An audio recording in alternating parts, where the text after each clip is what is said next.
of the 10 Commandments is don't kill. It's really don't assassinate. Very important. Why is it so important? Because you terminate somebody's life. There's no going back. You know, if you steal something, you can give them back to the person. Of course, that doesn't mean that you can steal because you're going to give back. No, maybe at that moment the person needed it very much, and afterwards the need is not the same. But you can do some kind of restitution, including when you tell a lie about somebody. You can afterwards say, well, I'm sorry, I didn't know what I was saying. The truth is something else. Well, you never know if the person that heard the lie to begin with is hearing now your confession that you told a lie. So it's terrible, but yet the other person is still alive. There's somehow a way of continuing to live. But if you kill somebody, that's it. That's the end. Maybe this is why the Bible tells us about the first killing. Cain kills Abel, and that is terrible. Maybe Cain didn't know what he was doing. He hit his brother. He didn't know that if he hits him with a stone or what have you, that the other guy is going to die. It's the first death that is recorded in the Bible, first human death. Maybe he didn't realize it, but whatever it is. But the Bible insists that when you kill somebody, terrible thing. God tells Cain, where's your brother? And he says, am I my brother's keeper? Well, apparently you are your brother's keeper. God says to him, the voice of the bloods of your brother are crying out to me. The bloods, your blood in the plural. Why is that so? Maybe there's a very important teaching there. It's not only the bloodshed. It's not only having killed his brother that he perpetrated. He also killed all his possible descendants.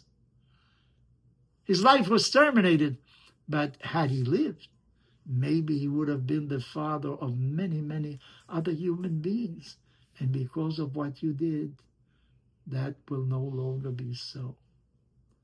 You know, the Germans exterminated a third of the Jewish people. At that time, it was calculated that we were about 18, we haven't recuperated totally, 18 million Jews in the world at the time.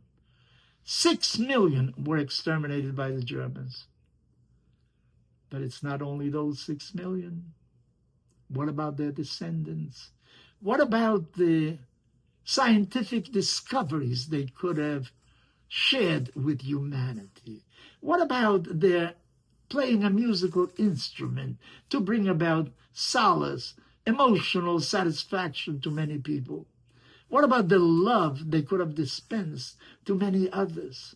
All that was taken away. Not only 6 million were killed, all their future descendants were exterminated as well. So you have to be very careful with what you do. You know, when you do something bad, there are consequences to what you do. But the opposite is also true.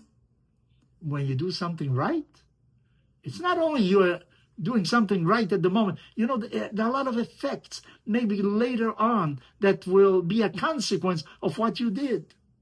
When you help somebody to study, he doesn't have enough money to pay for the courses he's taking. So you solve him the problem. But maybe this fellow afterwards is going to be a genius, going to do so many things for humanity, and your help at that time contributed to that. So bear in mind, your actions may be temporal. You do them in a certain moment, but the consequences of your actions cannot be foreseen in advance. So when you do something bad, who knows how bad it will really be afterwards. And when you do something good, who knows? There are no limits to the goodness that you have done. So wait. You can take one road, you can take the other road. Which road are you going to take? Are you going to be an assassin? Are you going to asphyxiate the life and all the possible descendants that could emanate from that person? Or are you going to help to promote life? And who knows how much good will be produced for the world? Choose life.